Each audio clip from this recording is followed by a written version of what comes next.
What is up, players? It's your Slayer Major Broski coming at you with another episode of Legends Lounge. Of course, co-host the DeadBrokeNerd himself and Major Broski. Go on ahead, DeadBrokeNerd, and explain what Legends Lounge is all about.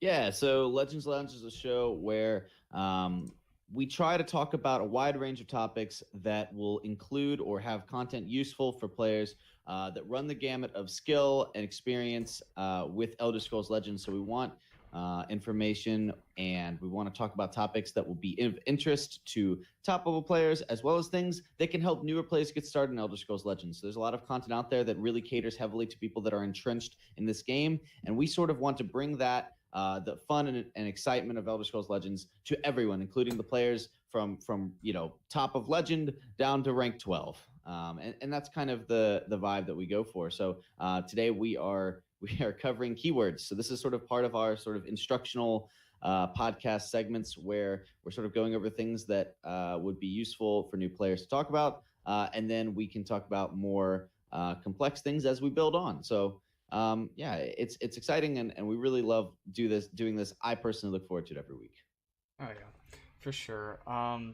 We decided to add a couple episodes ago the news section. It's just briefly going over whatever Elder Scrolls news that we've been having within the past week. I also wanted to add on to what Nerd was saying.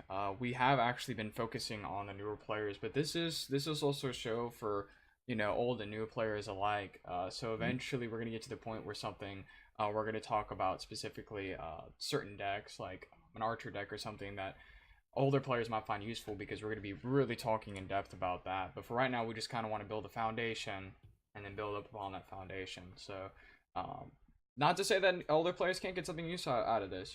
Just like last week, we had a good section where we were talking about something that I noticed a lot of experienced players do is knocking down players down to 26 health, and why that might be an unwise decision. So something that there's always something a little bit out of these new player episodes that older players can probably get something out of. So let's go on ahead and move into the news section. We got a new monthly card, the Frenzied Alit. Let me go ahead and close out this chat box. The Frenzied Alit. I actually recently put up a YouTube video on the Frenzied Alit. My opinions are as follows. I think that the Frenzied Alit is a bad card. The reason why is because it doesn't really hold value as soon as it hits the field, and there are better 2-drops that do the same as that thing that Frenzied Alit does. For example, you have the Raging Horker. That's a 1/3, but when it takes damage, it gets +1/+1 instead of +1/+0. As well as the Fighter's Guild Hall, which allows all of your creatures that take damage +2/+0, and that's a 2-drop. So when looking at Frenzied Alit, is it something that I would worth considering putting in a mono red deck, is what I put in my YouTube video, and I said no, I wouldn't. However, I think that it would be some fun to play with. And I didn't say this on the YouTube video, but I feel like I almost should have. Would it be fun to play with? Yes, absolutely. Imagine putting Frenzied Horker in a deck with Fighter's Guild Hall and with Horker, right? It's just that way you have something on the field that does exactly the same effects. So imagine with me, you have Frenzied Alit with 3 Fighter Guild Halls down. You quit Sword of the Inferno on Frenzied Alit. It is now a 9/1. So I don't know. It's fun to play with. I wouldn't, try to hit. I wouldn't put this in my deck to try to hit top 100, but I would definitely expect to see some funny meme decks out of this. And I don't know. I'm thinking about playing with it a little bit next season. It's not to say that it's like completely unplayable. I just don't think it's completely competitive. What are your thoughts, Nerd? Yeah, I think Frenzied Alit is getting maybe a little underrated. This card's not great, but what it does do is it builds off of the Sword of the Inferno, which is, along with things like Slay and Ramp, also does feed the self-damage warrior, self-damage crusader, self-damage veteran archetypes. So what having a card like this, all it does is sort of present redundancy. Redundancy being like you have an effect that you're going for, right? So we just talked about the Raging Horker. We talked about Fearless. Well, we didn't talk about this, but Fearless Northlander's a 3-mana 2/4 or 2/5 that does the pretty much the same thing. Whenever it takes damage, it gets +2 attack. So the idea that you'd be able to like curve these into each other is not bad, right? Mm-hmm. We also talked about, and I was just actually talking about this with you before we went live. I think part of why the Ring of Magic is really strong, especially in sort of an early game aggressive matchups and stuff like that, is because people don't play 1-drops. And part of that is because the 1-drop power level overall is pretty low. But I think that I almost kind of think that if people started playing 1-drops in every deck, we might see a shift in that just simply by the idea of having something to play first. And then even though the opponent can counter with a 2-drop, imagine playing if you're the first player and your opponent is the second player and they have the Ring of Magica. Imagine playing a Frenzied Elite. Okay, they counter with a Barrowstalker. Well, your Frenzied Elite can't clear the Barrowstalker. That's true. But now it's your turn and you have a 2-coster. Okay, so what can you do? Well, let me just slap down this this Steel Scimitar on it. Now all of a sudden you have a 3/5 who, when he kills the Barrowstalker, gets +1. So then you have a 4/3 at the end of it. And then that keeps building if they can't clear it. You then play a Fearless Northlander on the third turn. Set up some trades. Yeah, maybe the Elite died, but it sort of served a purpose. It did get a clear, right? It presented a threat. I think that it in the current environment, the way that, because nobody plays 1-drops right now, I don't think it's super hot. But like I said, it presents redundancy. So playing that down alongside a Skaven Pyromancer, playing that down alongside a Sharpshooter Scout in these self-damage builds and things like that, a Wildfire Dragon, all those sorts of things are ways that you can sort of create these bigger board states. My concern with it is that the problem is that the archetype's not good.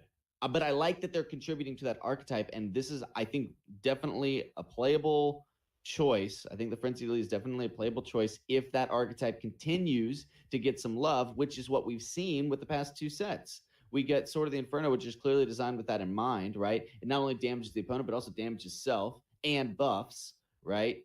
Mm-hmm. And then we have the Frenzied Elite right after. That indicates to me that the designers are interested in self-damage warrior, self-damage red being an archetype, and I think that's cool. And I'm not saying this card's going to be like a game shifter now, but maybe down the road it will be.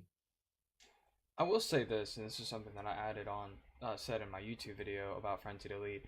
The thing that I find most interesting about this card is that it is a 1/3. Emphasize on the 3 part. There are no 1-drops in the red set that have 3 health. So that means a Firebolt can't kill it. Now, if you're playing a mono red deck, the only thing that has more than 3 health is in the neutral set for a 1-drop, and that's Word Wall, but it doesn't do damage as soon as it hits the field. Frenzied Elite allows you to drop it on the field and able to do damage by round 2. And if you're super lucky, you're able to draw Sword of the Inferno super early in the game, so you can clear whatever. Oh, most likely they drop a Goblin Skulk.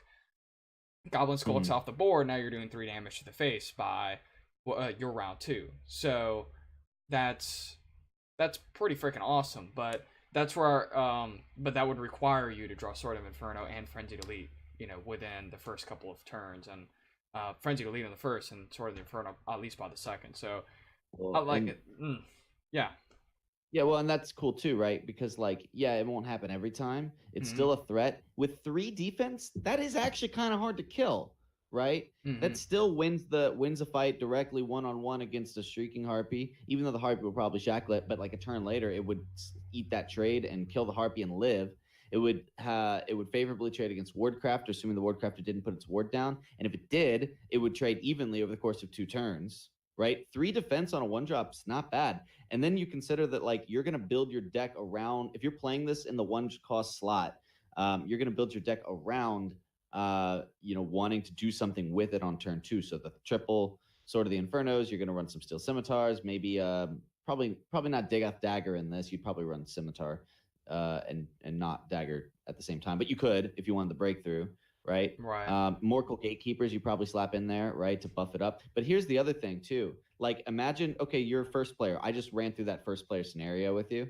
Imagine the second player scenario, but instead of playing the Frenzied Alit, you play the Raging Horker. It's the same thing, right? So what you're doing is you're setting up two different situations that you're basically having multiple choices. It doesn't matter which one you draw. You just get one down and it becomes a threat, And then normally the self-damage warrior has the ability to heal with healing hands and Plea to Kennereth.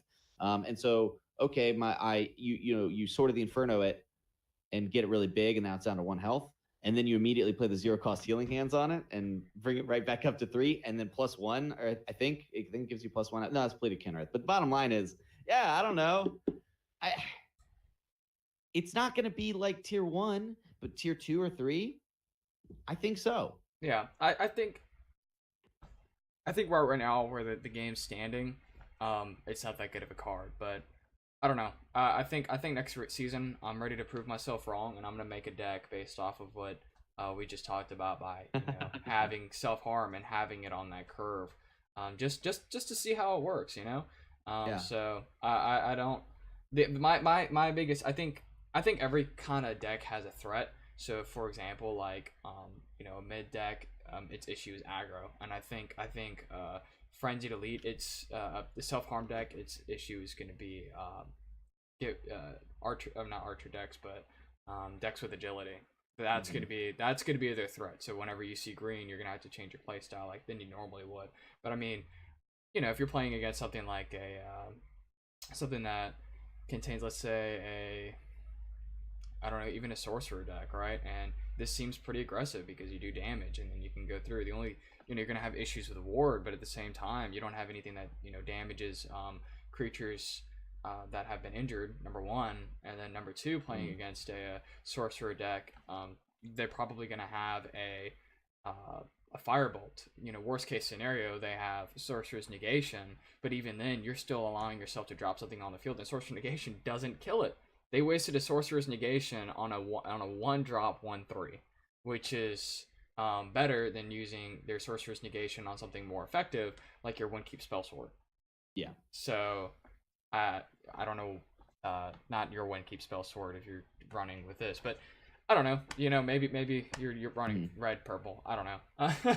But it's just a thought. A lot better than Gatekeeper. That's a better example. A lot better than your Gatekeeper wasting it on that. So. Yeah. All right. Let's go on ahead and move into the next section of our news. Chat box. Let's close this. Next part of the news, we are still going through the Festivals of Madness. Every single day, they are kind of having random deals. Now, the reason why I wanted to bring up the Festivals of Madness again is because more skepticism among the community. Yay. Charmer noted in his YouTube video that he thinks on his idea of the Festivals of Madness that this is kind of the developer's way of testing out the water, seeing what players will actually buy with real life currency, what they won't, and they're gathering this data together. And I'm gonna be honest, that kind of makes sense, but I'm not really complaining either, because if the players, like, if I find, like today, I thought today's deal was really good for newer players. I did. $7.99, not for 1,000 gold. I don't know about 1,000 gold, but for $7.99, you get 14 core packs. It helps build up your deck library, and if you're cool giving people money, then I think it's a good deal. And then whenever they come out with the next set, I wouldn't mind putting $7.99 to help start out that library for that set. 14 core packs. 14 packs for I don't know, Shivering Isle. Let's say that's the next set, right? Shivering Isle set. $7, and then I get 14 cards to get me started. 14 packs. So 14. I'm really bad at math doing top of my head, so let me go ahead and pull up this nifty calculator right here. 14 times 6, it's 84 cards. Just to help you start off your library. Yeah. So I think that's pretty good for newer players, and I think that if they get that data and they decide to transition that over into the next set, I think that's a good idea. So I'm not against that. Do you have thoughts on that?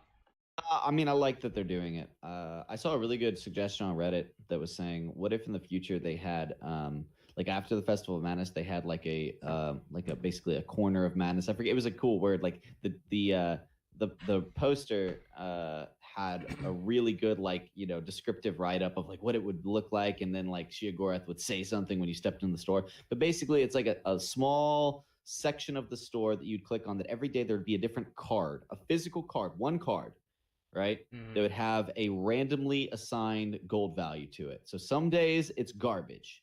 Some days it would be 700 gold for a Raging Horker, right? Right. But other days there might be an Odirner and Necromancer in there for 150 gold. That might be worth it to some players who are hunting down that Odirner and Necromancer, right? So like just the idea that like, there'd be specific cards in there, probably not a premium Odiving for, 50 soul gems, but like change the cost around. Sometimes soul gems, sometimes, gold, maybe both. But like, Sparky fans writing up a formula and for just a randomly assigned card with a randomly assigned cost within a certain variation, like, and just sort of continuing that idea of like, every couple of days just check in, see what's in the store this time, because it might be a legendary you need, for 400 gold. Well, I need that legendary, and in 4 packs I probably wouldn't find a legendary anyways. Mm-hmm. Like, I think that would be really cool. I thought that was a neat idea, but I like the direction they're going with it in general. Right. Even if they're not doing it for to collect data, I still think it's cool. I mean, and they've had bad deal days. I think that's kind of the thing with Madness. It's just it's just all over the place. I thought the other day they had, what was it like? You can get 9 core packs, not nine packs. It was from all 3 of the sets with 500 soul gems for like $25, and I was like, no. I don't think that's worth it. But today was definitely cool because I ended up buying it, and I got the set. I ended up getting 2 legendaries, and then I was able to dust the rest of my cards for 600 soul gems.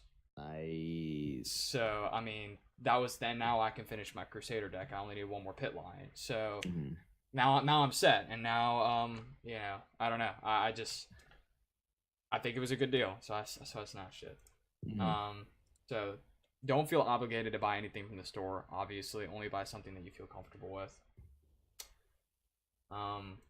Let's go on ahead and move over to the Warp meta, and I'm gonna leave that to Nerd because he actually was one of the co-hosts for the Warp meta this past Sunday. So go on ahead and tell us what Warp meta was about this weekend. Yeah, I got to cast with the incomparable Lasergician. It was a ton of fun. We had Costa, Lord Costa was on production, and Lasergician and I had a blast sort of, casting all these really great games. You can actually go over to Warp Meta GG, I believe, is on YouTube. So let me double check that. And check out the VOD afterwards.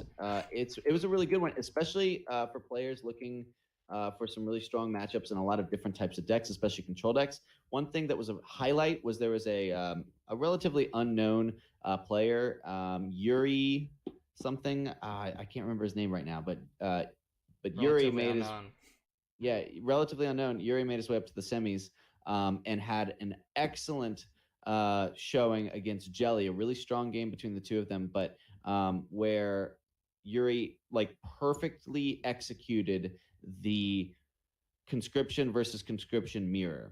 So in 2 games in a row, Yuri won with his conscription Telvanni against Jelly's conscription Dagoth and conscription Telvanni, not necessarily through luck or through a long grinded game, but by identifying how he needed to approach the matchup. And so in one game, he dug really fast for an early journey to Sovngarde, which he played in order to get a sort of a 50-50 Tullius's conscription of like half buff minions and half not buff minions, and then leverage that into an aggressive advantage, which despite I think Jelly didn't have necessarily the best top decks after that. It was kind of a surprise, I think, but it was a really well executed game plan, and Yuri did that throughout the tournament. And then we got to see a really cool matchup that went the full distance, all 3 games between Frenzy 1 and Endozoa, with Frenzy taking it with an full aggro list, Endozoa as a runner-up. If you want to look at a really cool anti-aggro deck, you can check out Endozoa's Tempo Assassin that he played. It performed very admirably. I don't think it lost the whole tournament. It got banned by Frenzy in the final game. So really, really great players, really great games. Definitely, if you didn't get to see it live, go check it out on Warp Meta GG at YouTube. So awesome. Yeah. Thank you. All right, let's actually get into the talk show. Today we will be talking about card words. Now, for the listeners and the viewers, we actually have something very special today. Previously, we've been doing pictures for the viewers, but now we're actually going to have footage that DeadBrokeNerd recorded for this the show today, and I just want to thank him for that publicly, because that took a workload off of my back to do this. So we're going to be able to actually show this footage, and it's going to be kind of like watching like a sports game, where it's going to transition over into the screen, and you'll actually be able to see, and it's like a 14-second clip of all of them. And I really like what Nerd did with this, because he pauses for a second so you can see the card, and then he shows, like, he just takes his time with it to actually effectively show what the cards do. So yay, I was thoughtful. all right, let's dive straight into it. So the first card that we're gonna have, keyword. Let's go ahead and describe what keywords are before we actually go into that. So keywords are effects, abilities on a card, and these are specifically keywords that are recognizable among all sets almost. I don't really know a better way of describing it. I don't know, Nerd, you got a better definition? Yeah, it's kind of confusing. So normally in games, anything with a bolded text that is like short for a specific effect is a keyword. The problem is in Elder Scrolls Legends, there are certain things that can steal keywords or that remove keywords, right? And these are the 8 keywords that will be affected by something like that. There are several other effects that have that I guess are like normally other games would call them keywords too, but they're not keywords, right? Right. But they're specific like effect styles or specific types of shorthand for themed effects that we will cover, I think, next week. And these are much less common, and typically they are like very specific, and like they change, right? So for example, and I'll just throw this out there, like slay is traditionally would be a keyword, but it's not a keyword in Elder Scrolls Legends, because slay's effect after slay is different for each card. So slay is really just a shorthand, right? For when this creature kills another creature, right? But writing when this creature kills another creature, everywhere probably wouldn't be very. It would make longer card text. It wouldn't be as clean. So slay is the bolded word. While keywords they maintain the same amount, like it maintains a card description throughout any card set. Yeah, keywords are the same no matter which creature has, so 2 creatures that could be completely different stats and color and everything. If they both have breakthrough is the same always. Whereas, slay or any of those other ones will change. Slay is the trigger, and then you have the effect afterwards. Maybe we call them triggers. I don't know. They're just other effects in this game. But these are 8 keywords are sort of fundamental sort of stat points that as part of how you evaluate a card. So we're going to sort of talk about those and give you examples of how those work for all those newer players who are interested in that. And we will show the videos, but for anyone who would be listening on a podcast, we will also describe what's going on. Right. So talking about breakthroughs, this is actually our first card. So let me go on ahead and read the card description as we pull it up for the viewers. Breakthrough. When you deal enough damage with Breakthrough to destroy an enemy creature, any excess damage dealt to your opponent. So, Breakthrough. Pretty much, you'll have a creature on the board that has a description Breakthrough. So, if you have a creature that is a 3/2, right, and you attack another creature that is a 2/2, right, it effectively does 2 damage to the opponent, the opposing creature, right? But the leftover damage, which would be 1, 3 minus 2 equals 1, that 1 damage would actually go to the face. Yeah, I think Breakthrough is one of those. So what we're looking at here on the demonstration, I have a buffed up Nord Firebrand who has 3/2 with Breakthrough, and I'm attacking a 2/2 Shimmerine Peddler. That extra point when I attack goes through to the enemy's health pool total, and there's a big -1 that shows up in red letters over top of it. This is going to be a really useful tool when it comes to trying, especially in like aggressive decks where you want to bring damage through to your opponent's face. If you're the aggressor in a matchup and your opponent is stalling you with a big guard minion, instead of trading your 3 attack guy into his 3 defense guy, you could trade your 4 attack breakthrough guy into his 3 defense guy and connect that 1 extra point to your opponent's dome. And so there are several cards that are high impact, like Young Mammoth, which is a 3-mana 4/4 with breakthrough that are used and featured heavily in aggressive style decks for exactly that purpose. I think breakthrough is generally considered the, maybe the second worst keyword in the game, but there are certain situations where people sleep on it, and because it's not used commonly. The reason why it's not used commonly is, the rune system sort of wants you to be very thoughtful about when you break your opponent's runes. So breakthrough can accidentally cause you to break runes when all you want to do is kill the enemy minion. I think people sleep on breakthrough, which means they're not aware of the utility of breakthrough when it comes to connecting damage despite a guard minion. And that's its big draw. I think it can, as far as like a strategy aspect, I had a game where I was actually able to buff up one of my haunting spirits up to 9 damage, and I don't remember how I got it up to 9 damage, but I had it up to 9 damage, right? And there was a guard on the board that had that only had 7 health, right? So before she was 9 damage, she was only doing 7, but I equipped a Dagoth's Dagger. And this was a guard, so I equipped it on my Haunting Spirit, made her have 9 damage, and then I attacked the opponent. It went through for the 7 damage, hit the face for 2, and I won the game. So, just like Nerd said, don't underestimate the value of Breakthrough. Now, with that being said, Breakthrough does not work with every single deck, because you do want to avoid the rune breaking system. But with aggro decks, you're kind of like, I don't even care if I hit a prophecy, just hit the face. It's pretty basic to control, and so it's just Breakthrough is actually desirable in those circumstances. I find I use a Young Mammoth in my mid Sork deck, and I find it desirable to have Breakthrough because you're just trying to get damage out before you run out of fuel.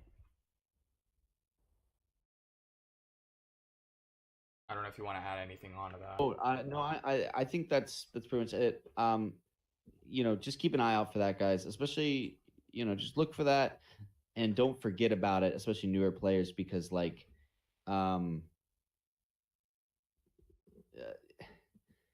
it's just that it constantly, it won't see use 90% of the time, but when it has a big impact, you'll wish you'd seen it. So just keep that in the back of your head. Look for chances for you to utilize your breakthrough creatures to get some extra damage, and that way you sort of learn it early, because a lot of people have to go back and they'll miss lethal because they realize they could have used a breakthrough creature, and a lot of people forget it. I see that all the time. It's like, well, why didn't he swing with the breakthrough creature there? So just be aware of it. All right, next card up is Charge. Let me go on ahead and read this card description for Charge. Most creatures must wait a turn before they can attack. Creatures with Charge can attack the turn they are played. I think Charge is pretty self-explanatory, just in the sense that other cards, when you drop it on the board, they can't attack. They have to actually wait a turn. In Magic the Gathering, we would call this Summoning Sickness. I don't know what they call it for Legends. But it's the same concept. You put it on the board, it has to wait a turn. Charge allows you to drop it on the board, and then you can effectively use it however you want to. So you can hit it in the face, or you can kill another creature with that. And they have charge cards pretty high up. They have, for example, they have a Vigilante. I forgot the first part of her name, but she's a 4/1 and allows all the enemy creatures to for their cover to go away. So if you want to effectively get rid of one of your opponent's cards during the later part of the game, you can just drop her in the shadow lane if they have cover, and go on ahead and just take care of that creature because she has charge. So it's really nice, and it's 90% of the time it's utilized, and this isn't a real statistic, this is just me pulling numbers out of my head. 90% of the time it's used in aggro play styles.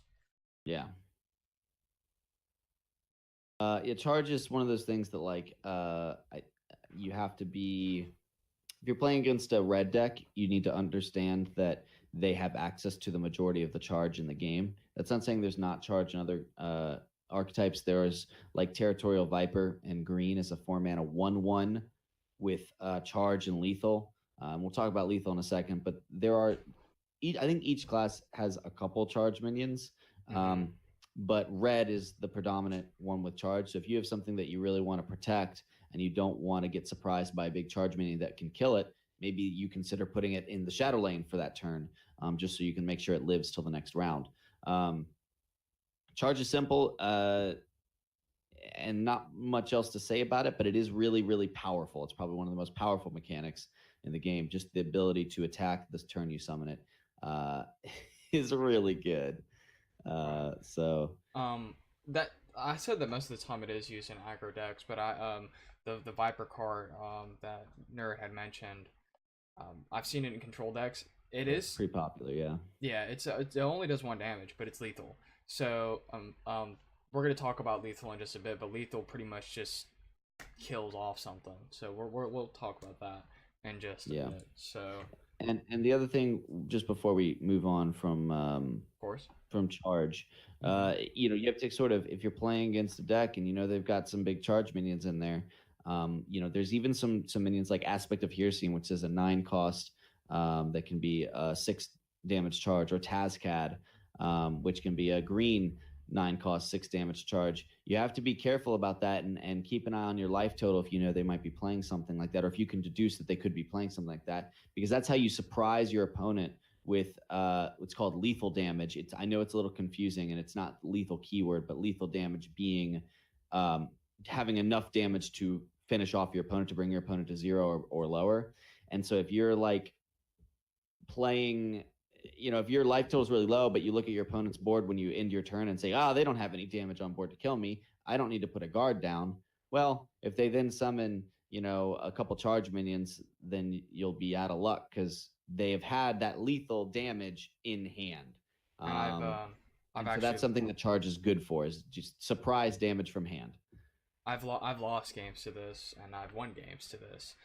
For example, I think it was yesterday. I was controlling an aggro deck, and it's kind of like I struggle with this when I play aggro decks too. When you're playing against another aggro deck, especially if they have the Ring of Magicka, you have to control. You have to change your play style. So I was controlling him. I was slowing down his tempo, and I finally got him down to about 10 health, and I had enough creatures on board for lethal to kill him. And I had the option to drop down a guard, but I didn't. And it was round 9. So it was a pretty long matchup for an aggro, for the aggro, and he dropped Aspect of Hearsing, and he killed me. So it is something to watch out for. They can win a game, and they can skip a rune because of it. So if that last rune hasn't broken, but they are doing 6 damage, it'll just skip the rune, and then you're done. You're out of hope. So just be very conscientious of that and expect those kind of responses. And I would definitely say more experienced Legend players know this because they know what cards to look out for. So they know that, hey, it's round 9, I'm playing against a red deck. Let me drop down a guard to, at least give myself an extra turn. But that doesn't always guarantee safety, because if you're dropping Morkel Gatekeeper and he drops a Dagoth's Dagger, it's not going to, it's just not going to help because Dagoth's Dagger adds an extra 2. So, and it gives Breakthrough, which we just talked about. Right. Exactly. So, you're screwed. Yeah. It probably wouldn't hurt to just go through the card inventory, the directory, and look at all the charge creatures. There's not too many of them, so just take a look at them, and so that way you'll know what to look out for. All right. Next card we have on the list is Drain. Drain reads: when a card with Drain deals damage on your turn, you also gain that much life. Drain, I would definitely say, can be. I won't say it is, but I think Drain can be the most powerful keyword. It's up there for sure. I've actually, it's a pain to play against, and it when used properly, and because your opponent's consistently gaining health. there are so many cards. I wouldn't say there's so many cards, but there's enough cards where a person can add onto their deck where they can actually win by just 3 health. You have to remember that all you need to do in order to win is just to have more health than your opponent, and your opponent needs to get to 0 or below health. So as long as you're maintaining 1 health and you got that 1 health back from a drain, you can potentially win the game. What are your thoughts? Yeah, it's worth noting that it's when a card deals card with drain deals damage on your turn. Okay, it doesn't say when a card with drain attacks on your turn. It's when it deals damage. Yes. So one, it's on your turn. So if your opponent attacks your drain minion on their turn, you don't get, even though it deals damage, you don't get the health back. Okay, that's different from Hearthstone, where Hearthstone has lifesteal. Lifesteal works anytime it deals damage. Drain only works on your turn. So anyone coming over from Hearthstone, keep an eye on that. Other than that, they're the same mechanic. Now, here's something interesting. If you had a action card, like let's say, and we'll show this actually for when we talk about lethal, when you have an action card that would force a creature to deal damage. So let's say Unstoppable Rage, for instance, which you target a creature of yours and that creature deals its attack in damage to all other creatures in the lane. It's not attacking, but it's still dealing damage. That still counts. So every instance of that damage that is dealt, you would heal for. So that's important to note for Drain. When you're running up against a ramp warrior or something like that, they really like that play. They like to have a drain minion and the option to use, like, let's say, Sword of the Inferno. Sword of the Inferno would equip it. It would deal 2 damage to itself and 2 damage to a enemy creature. So it would heal for 4 because it dealt 2 to itself and 2 to another creature. Keep that in mind. Those sorts of interactions are both powerful and used at high level play. I do want to say, just to add on what Nerd said, it's used. You can be used with other cards in order to do damage. So as long as it's on your turn and you're doing damage to an opponent, right? So it's not when your opponent does damage to the creature; it's when you're doing damage to the opponent with that card, right? Now, I know I brought up this card before, but I think it's one of the most versatile cards from the Frostmark collection. So I'm going to bring it up again, the Sword of Inferno, right? You equip Sword of Inferno, it does 2 damage to your own creature, and it does 2 damage to another creature, right? So let's say, for example, you got a Morkul Gatekeeper, which is it's a 2/2. Let's just say it's a 2/2. It's on the board, right? You can equip your Barrowstalker with Sword of Inferno. It effectively does 4 damage to your own creature, right? So you gain 4 health. Then it does no, it does a 2 damage first. So it does 2 damage to your Barrowstalker, so you gain 2 health from that. Then it kills off the Gatekeeper, so it does 2 damage to that. So then right there, you've just gained 4 health. Then you can attack for the face for another 4, because now it does 4 damage and it has Drain. So then that adds up to 8 health within a single turn. So you can use Drain to your advantage, and it can really put you in the position where you're ahead of your opponent just by using it wisely. Yep, absolutely. Next card we have on the list is Guard. Let me read the card description. Enemy creatures with Guard must be attacked and destroyed before your creature in the same lane can attack your opponent. Right here we have on the screen, we have some DeadBrokeNerd is trying to attack the opponent, but then realizes that he can't attack the opponent because the opponent has a Guard creature on the board. So what he does is that he uses his Withered Hand Cultist to attack the Guard creature, and now it is dead. And because we talked about it earlier, it has Breakthrough, it effectively kills the opponent to the face. So what do you want to add on to that? Yeah, I want to add that this was an extremely difficult footage to get, the Guard one, because I knew that as I was thinking about it, I wanted to do what I'm showing here, which is when you try to attack the face, but there's a guard in the way, it says, guards must be attacked, or something like that. Let's see, what does it say? It says, guards must be attacked, right? I tell you, I was playing against practice bots just so I could stack all the keywords whatever keyword I was trying to record. I could stack all those keywords into one deck and then, hopefully draw into them so that I wouldn't have to play 5 games. I could just play like one game and try to gather as many of the keywords in one deck as I could. I ended up using 2 decks. But you would be surprised how many of those practice decks don't have guards in them. They just don't. I'm like, for the love of it, because like I recorded that one early on. I was like, oh, I mean, there's a guard menu. I can just go ahead and record this. But I was like, I would like to get a slightly different recording on that where like I have to kill the guard and then go face with the other creature, because I was like, well, I've got the breakthrough. It doesn't quite show that like you have to kill it and then you can go with another creature in, right? Mm-hmm. And I know that it's not necessary because that shows you good enough what a guard does. But I spent another half hour, that was the last one I did, trying to find it, trying to queue into another guard minion, and I couldn't find one. I wasted half an hour on it. God, I just wanted to point that out because that was just like, I was like last night, I'm like, why don't practice bots have guards? I don't know.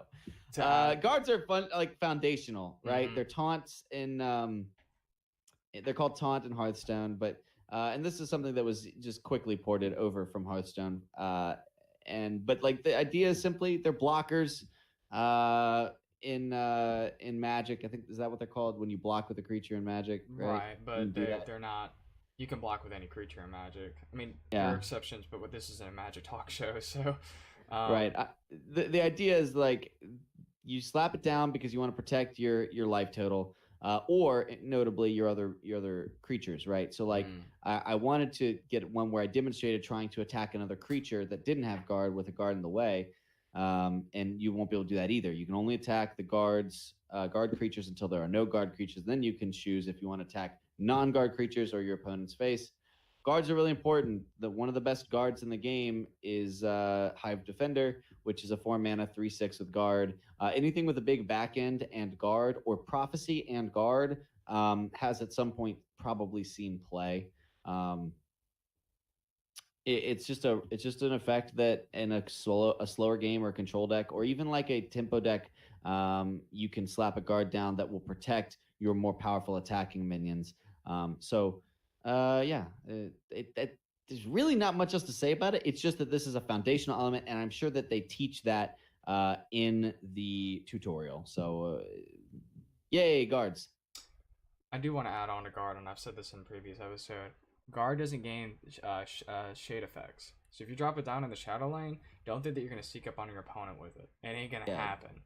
So, because its ability is literally to force your opponent to trade with the guard, right? Mm-hmm. Now there are ways around this by silences. They can kill it off with action cards, but if they don't have that, they have to effectively trade their creatures with the guard, at least for some damage. So it's good to note that guard, especially for newer players who might not know this, you don't get the shade abilities. And I think some of the people who might be listening to this, maybe some more of the experienced players, is like, well, of course. So you got to realize, there are just some new players that just don't know. So just know that you can't put it in the shadow lane, and you can't put shade effects onto it as well.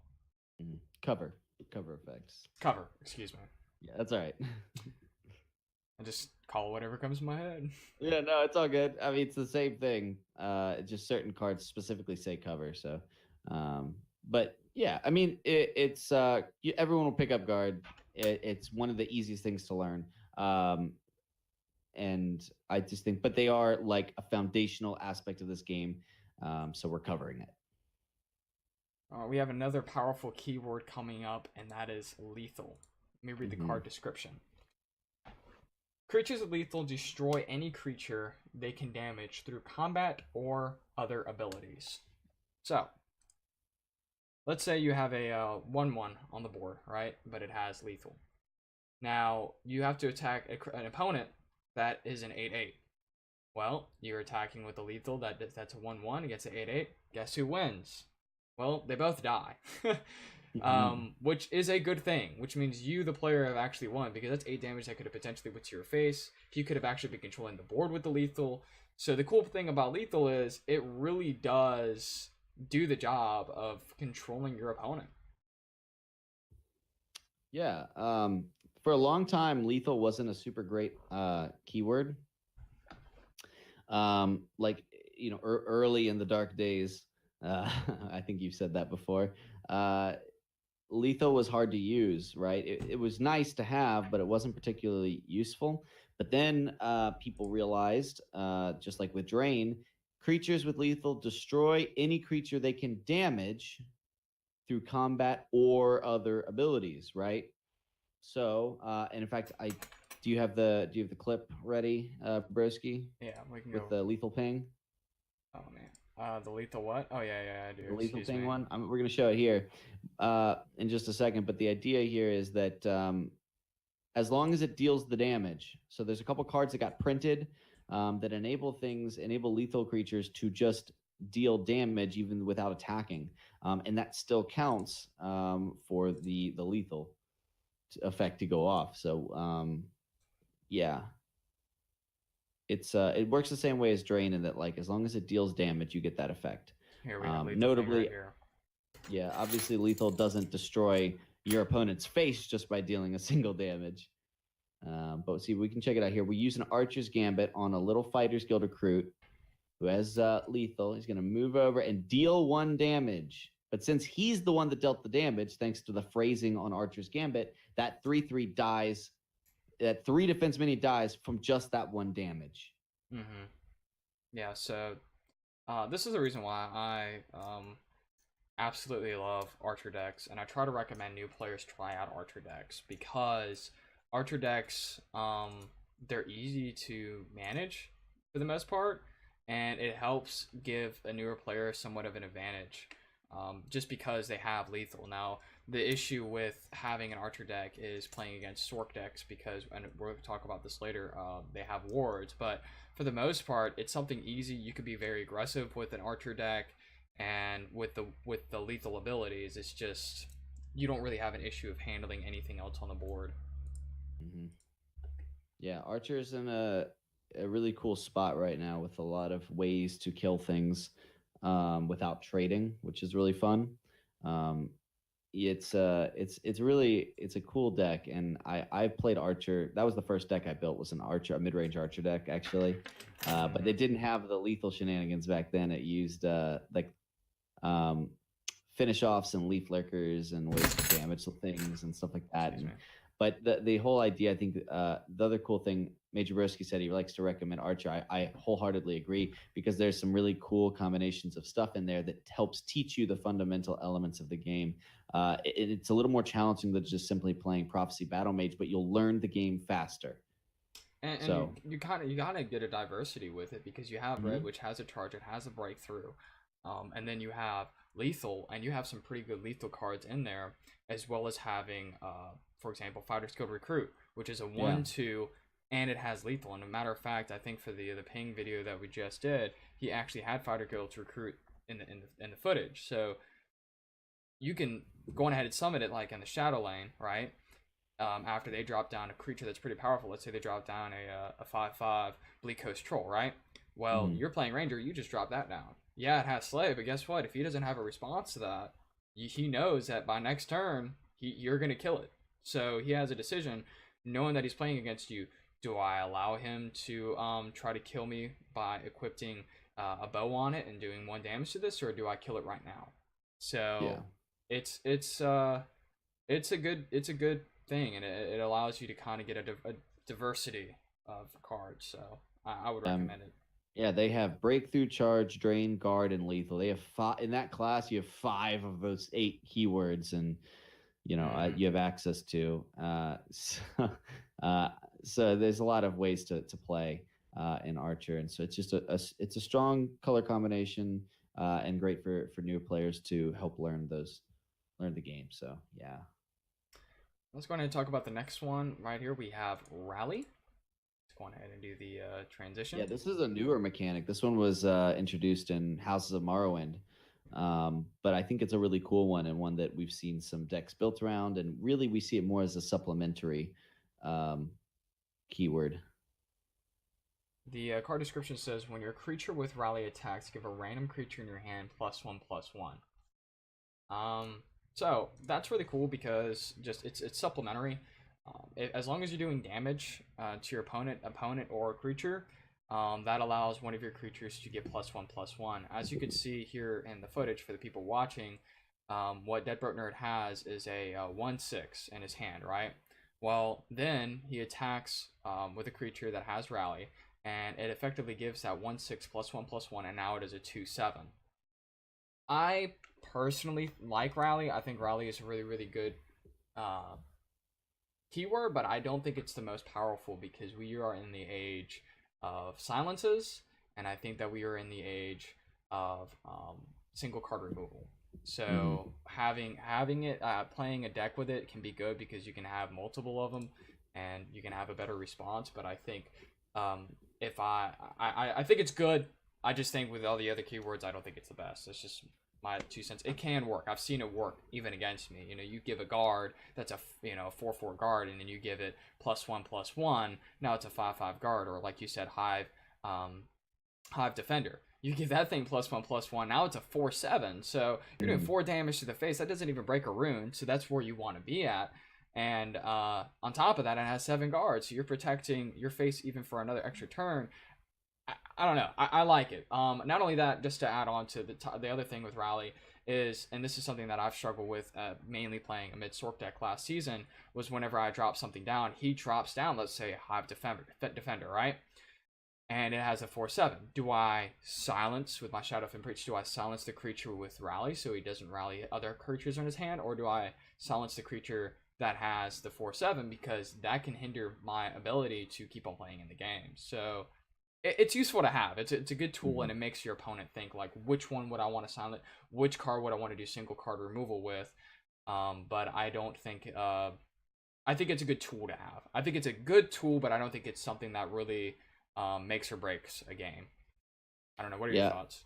No, yeah, I think there's 2 Rally creatures that come to mind that are played commonly, or at least sometimes played. There's one that's played commonly. That's Altvalath the Assassin, which is a 2-mana 1/2 that is lethal and Rally. So it's one of those things that, like, if you clear it, your creature will die, but if you don't clear it, he's going to keep rallying. And then there's the Cool Lawkeeper, which is a 3-mana 1/6 with guard and Rally, which is, it's likely going to stick around because of its heavy defense. It's likely going to stick around long enough to at least get 1 Rally off, which is pretty cool. Here's the thing about Rally. There's 2 things I want to say. One, Rally is an effect that, while in and of itself isn't great, you can't leave a Rally creature unanswered for too long, or else your opponent's creatures are going to sort of snowball out of control, especially if a Rally creature comes down early. 2, so that's just, if you can kill that Rally creature early, do it. 2, Rally is one of the strongest mechanics, I think, in Arena. So if you're playing in Arena, sure. definitely draft Rally creatures or the Redoran Battle Spear, which gives a creature +1/+3 and Rally as an item. Rally's very strong in Arena, and it can definitely win you a lot of games. Oh yeah, for sure. I usually play ranked. I don't actually play that much Arena, so Arena is always like in the back of my head. I sometimes forget it's even a game mode, and that's set to like underride Arena. I've had a lot of fun in Arena, but I just mainly play ranked. That's where I have the most fun, so that's where I stay. Yeah, no worries. So I'm glad you brought that up because I didn't even think about it. That's all I'm saying. All right, so next card of keyword that we have is Regenerate. Regenerate, its card description is a creature with Regenerate fully heals at the start of your turn. So, as soon as, let's say, for example, you have a creature and it took a lot of damage last turn, right? So right here we have a creature that actually has a, it's a 2/8, but it took damage last turn. So last turn it had 2. Oh, excuse me, it took 3 damage because 8. No, 2 damage, excuse me. So it has 6 health, right? Well, DeadBrokeNerd, when his turn started, guess what? He gains his health back. This is a really good mechanic, especially against agility style decks, because agility has a lot of cards that can destroy a wounded creature. So this is kind of forces forces a response out of an agility deck where they have to go, okay, do I destroy this now, or because if they don't, then it regenerates, it gains its health back, and it's no longer wounded. Yeah. So regenerate is cool, and I wish that more cards would have regenerate printed on them, because regenerate has been sort of largely lost to time. It's widely considered the worst keyword, but I think that is only because it's been printed on bad cards. And I think that there's been less and less regenerate printed because it's just hard to use when you have opponents that have piercing javelins and cast into times and edicts of Azura and lethal pings where they use a lethal creature with a 1 damage effect, like we showed earlier with Archer's Gambit. There's so many ways to easily remove something or silence something. Regenerate has been printed on a lot of creatures that just don't do much else besides regenerate, and so it's just not effective. I think generally everybody sees regenerate as the weakest keyword, and I would love to see Sparky Pants change that perception with some really strong regenerate creatures. One thing to note is, again, regenerate, just like all these other keywords. I mean, keywords in general, guys, are very strong in Arena. But I will say regenerate is not as bad in Arena as it is in constructed, because there is much less removal that your opponent is drafting a deck just like you, and they're not going to see as much removal in their thing, and you're definitely not going to see a lot of clean removal, right? You're not going to see piercing javelin a whole lot. You're not going to see casting into time a whole lot. So the idea is, a big regenerate creature, let's say an Iron Scale Dragon, I think that's what it's called, is a 7/7 for 7 with regenerate. That's not a bad if you need a late game minion or creature, that's not a bad bet, right? Because your opponent's going to have to either perfectly clear it all in one turn with attacks, or it's just going to heal back up. It's a cool thing. But ultimately, I think if regenerate would heal at the start of every turn instead of at the start of your turn, it would be a very strong mechanic that I think people would want to build decks around. But at the moment, I don't think regenerate's in a good spot. But you know what it is, and like I said, in Arena, it's not terrible. Now, I think for the next keyword, I'm a bit biased here. I think this is the most powerful keyword, and I'm going to explain why I think that in just a bit. So let's go on ahead and move over to it. This is Ward. Ward reads, the first time a creature with Ward takes damage, that damage is prevented, and the Ward is destroyed. So, I have a lot to say on Ward. I actually have quite a bit of notes. I didn't actually write any notes for the other ones. I think that Ward is so powerful because not only does it negate any damage, but it negates any other keywords. Of course, it doesn't negate rally whenever an opponent does rally too, but I'm talking about lethal. If you attack a creature with lethal, it stays on the board. It doesn't actually have the lethal effect. Now, I've actually lost a game, and I brought this up last week. I played El Mayo on stream, and I had a creature with Drain. And so I did not think about this. I attacked his creature with Drain. Guess what? Ward also negates Drain. Not only does lethal negate Drain, but it also negates Breakthrough. I mean, it just negates so much. It does. It's not a toy. It's not something to be reckoned with. So I think that having Ward on the board, when it makes sense, obviously, to make it in your deck, you definitely want to have it used. It also can be comboed with cards such as the Daggerfall Mage. Daggerfall Mage, when her ward breaks, she gets a Tome of Alteration, right? So let's say you have a Ward Crafter in hand. Ward Crafter is a 2/1 and it gives another creature a ward. You drop it on the board and then you give it over to Daggerfall Mage after she just had her ward broken last turn. She attacks, guess what? You get another Tome of Alteration. You could also combo that with Corrupted Shade. Corrupted Shade, its ability reads, after it loses its ward, it will die because it's a 4-drop 5/5, right? So it's pretty powerful for what it is. So to negate that, it will lose. It'll die if it loses ward. So once again, Ward Crafter, it stays on the board. Telvos Magister. All right, I know I could just go down the list of cards forever, so I'm gonna stop at Telvos Magister. Telvos Magister, if it ends your turn with a ward, then um, then your face, your health actually gets ward. So let's say it loses ward during your opponent's turn, right?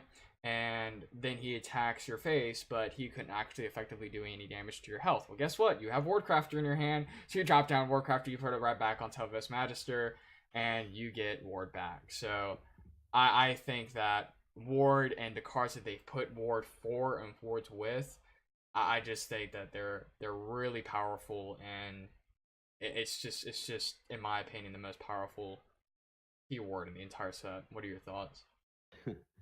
I think that you really like Sorcerer. I don't know, man. I'm really liking tokens. I've been playing the crap out of that last night, but no, I really do like Sorcerer. I think Ward's very strong. I think that the strongest, just by raw definition, I think the strongest keyword is charge. Okay. And then I think after that, it's probably guard, and then drain and ward. The thing is, like, charge and guard are like polar opposites, but they're foundational aspects of the game. I'm not trying to diminish your point. I think ward is probably, here's the thing, ward is the coolest keyword, I think, for sure. I will say this. You say that really, really fun and cool. You say that guard's really, really powerful, but if you drop a guard and then you give that guard ward, it doesn't matter if they have charge in their hand. Like, it just, I don't know.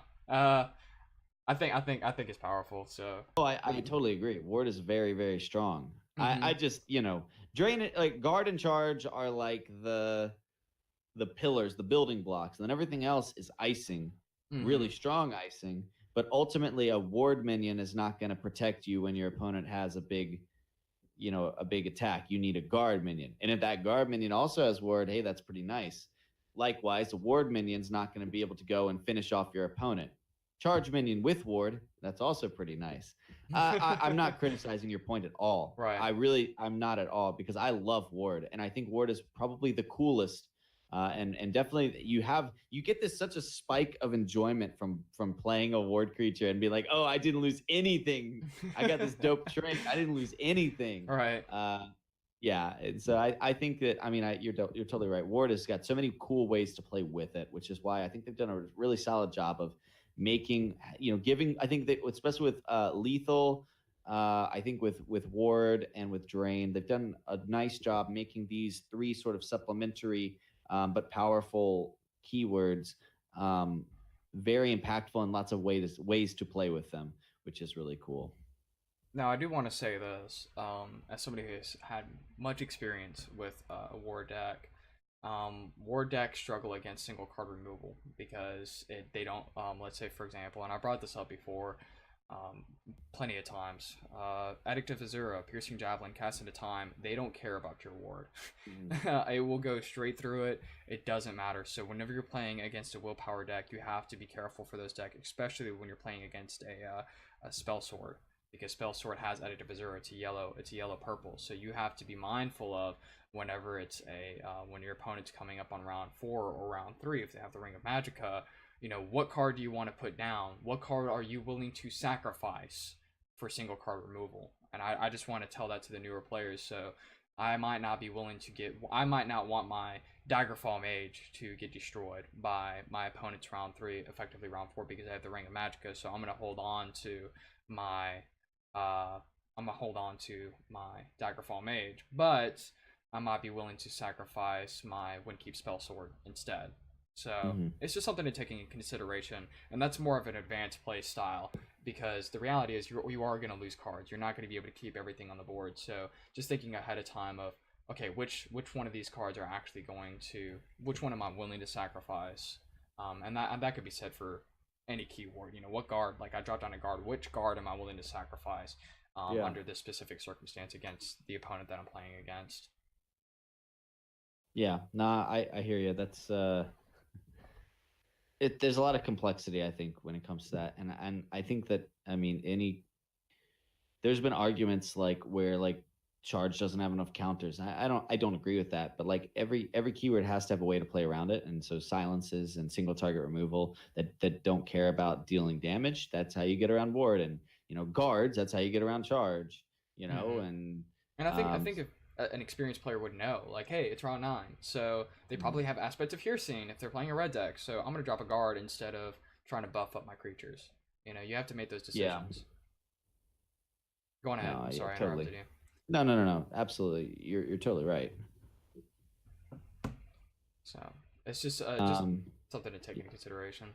Yeah. I mean, and like all of these keywords that we've talked about, there's a lot of levels of complexity in them, and different interactions. And I think at some point we're going to put a maybe we'll do one per episode, or maybe we'll do sort of run down the list of. There's a lot of weird interactions that you don't think about, and I've been sort of accumulating a list, and there's a lot of them have to do with weird interactions and ways that these keywords interact with other keywords.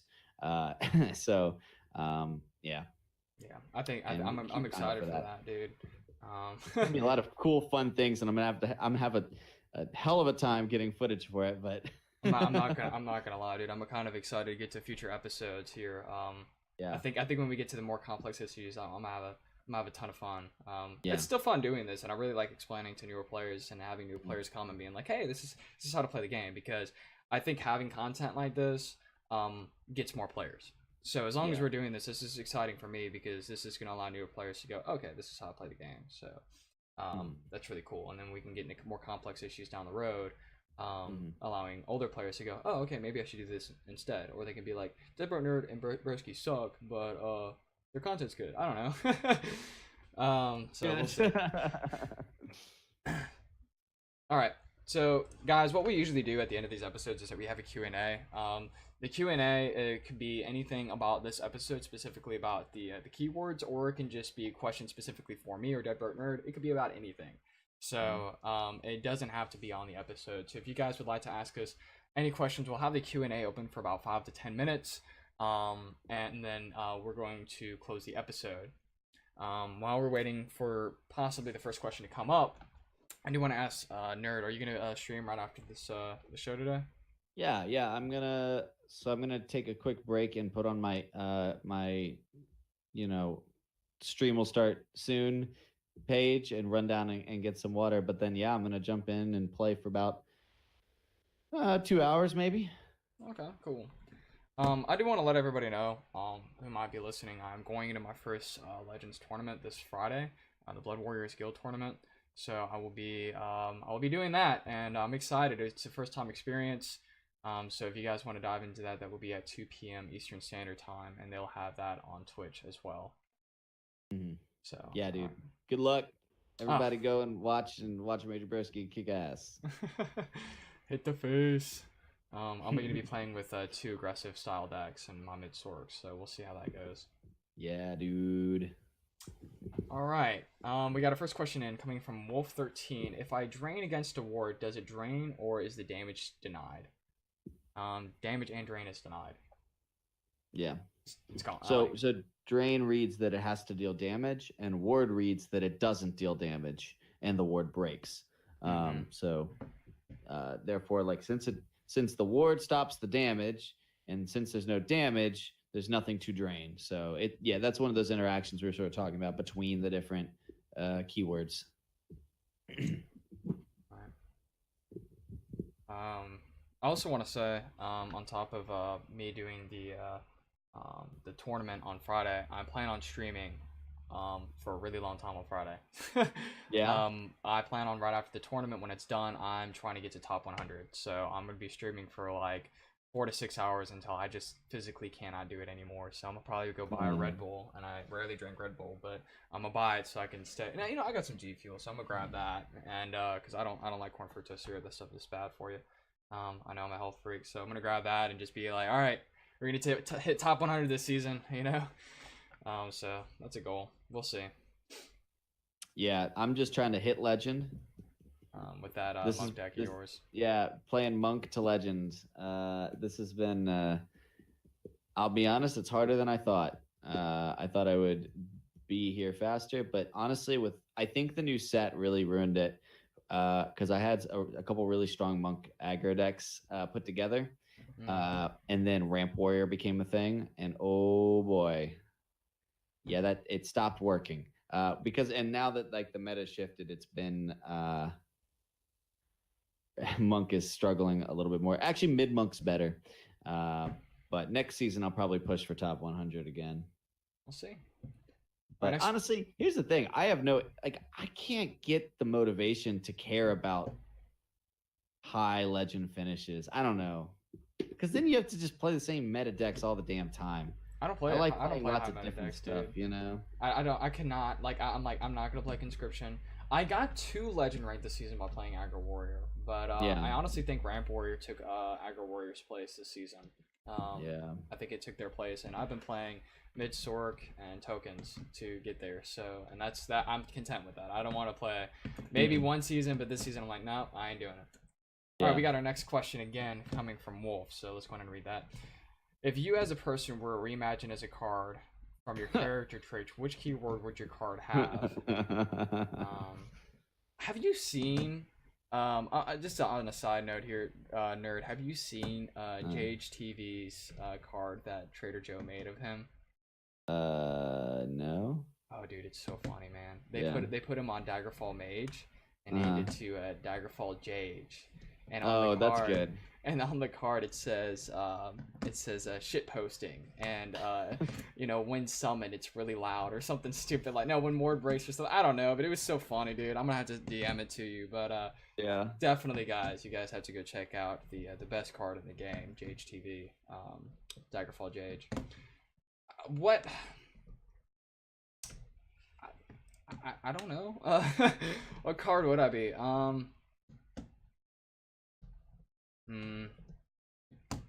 know what keyword I'd have. Go on ahead. What keyword? I'd have breakthrough. Why? Because when I get worked up about something, I just keep going. And like I will just sort of just continue laying down all the reasons that I think that something's dumb or something, shouldn't be the way it is. Like I don't tilt often, but when I do, when I do, I really tilt. I feel like breakthrough would be my keyword. I think as much as I would love it to be Ward, no, I think mine would be charge, just because my personality is very aggressive. I like to handle things now instead of later, which is it can be good and sometimes it could be bad. I've seen it work both ways. Where somebody goes, hey, in this situation, what do you think we should do? And I'm like, we should handle it right now. I want to go to this person and we're going to talk to this person. I don't care what they got to say about it. And sometimes it's a good thing because some people are kind of like, oh, okay, and other times it's kind of like, all right, maybe I burned a bridge with that. I don't know. So the older I get, I'm more observant of it, and I try to hold myself back from it because it is I think it's an unwise. I don't want to say it's immature, but I would definitely say it's a characteristic that's unwise to have at times in life. So, I don't know. You're a go-getter. I'm a go-getter. Okay. Schwartz thinks that I should have either drain because I give him life. Cool. Or pilfer so that I'm not broke anymore. Oh, and Broski has to have slay because I'm a slayer. Yeah. That's fun. That was a good question. All right, guys. Well, I'm gonna go ahead and end the episode right here. I really enjoyed the questions coming in from Wolf13. DeadBrokeNerd will go ahead and start his stream. I did not actually make a closing screen for us, dude. I completely forgot to have an end screen for us. So we're gonna have my end screen on my normal stream, and then I'll make one for next week's episode for sure. All right. So, all right. Anyways, guys, peace out. Love life. This will be uploaded to DeadBrokeNerd's YouTube channel, and don't forget to tune in next week at 11 p.m. Eastern Standard Time, where we talk about all things Elder Scrolls Legends.